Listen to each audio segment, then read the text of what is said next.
little nice thin smear on to both halves, and obviously the same on the back face in here,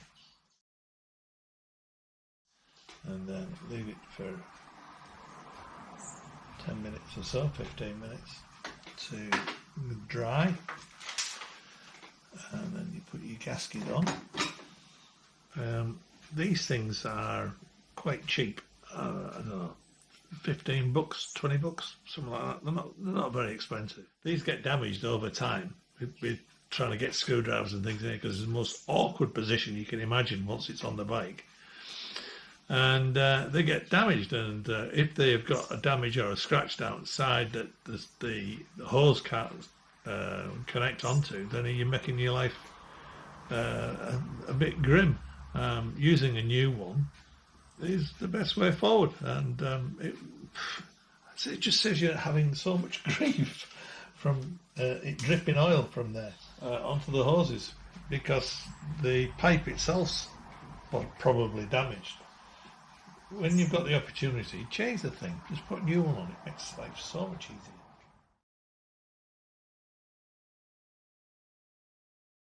Anyway, I'll leave that for 10 minutes to dry off. This will work, and it works fine.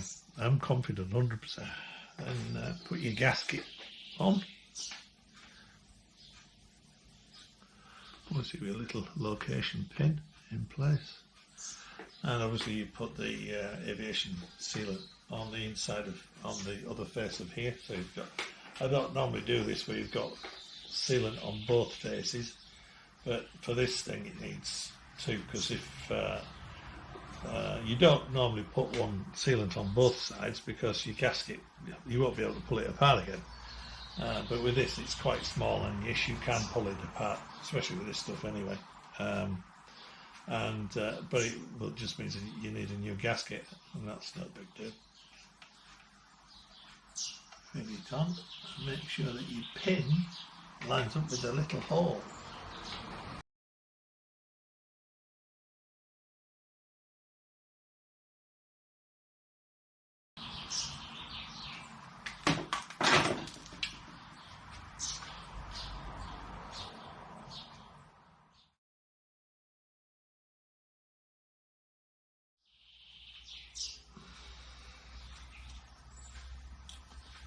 This stuff is also very good at stopping nuts coming undone. Not worse than having your nuts come undone.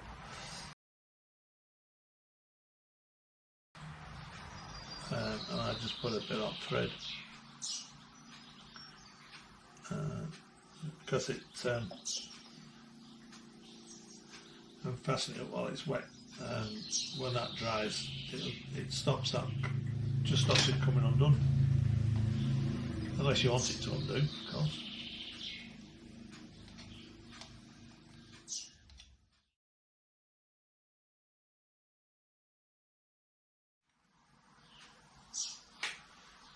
And I'll leave that for another 10 minutes or 15 minutes before you nip it right up.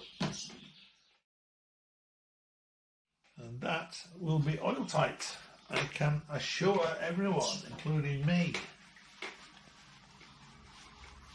You definitely don't want that gasket sealer on the pipe that connects to your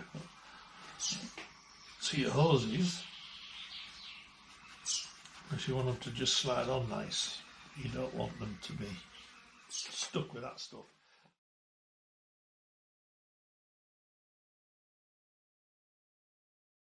Okay, so now we're going to fit the oil pump. Obviously I'll put the sealer on first and leave that for 10 minutes to 15 minutes to semi-dry, and then we'll put the gasket on.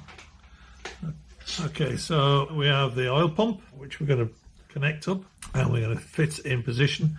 We've got the Permatex in place on both halves, and we've got the gasket seal, the actual gasket itself in place as well. So there's Permatex on the pump, Permatex on there.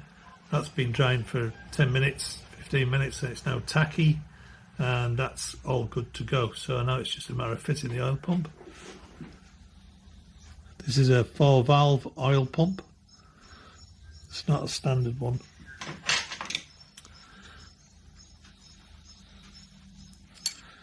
It's very important that that gasket lines up properly.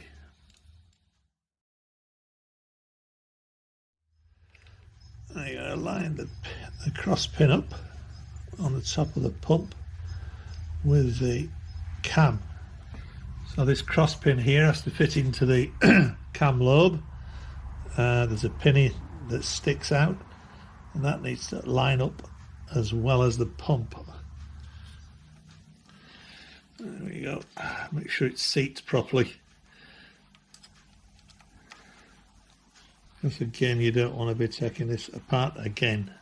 I'll just gently knit that up first. And check the alignment's okay. It's all good.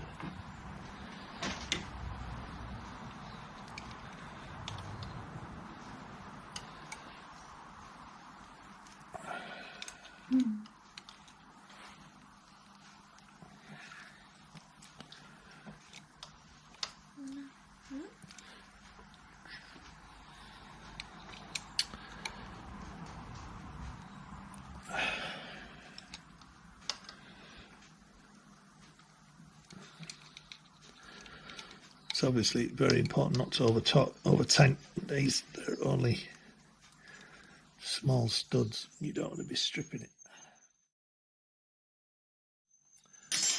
And then it's just a matter of putting a bit of oil in there and a bit of grease, and job's done.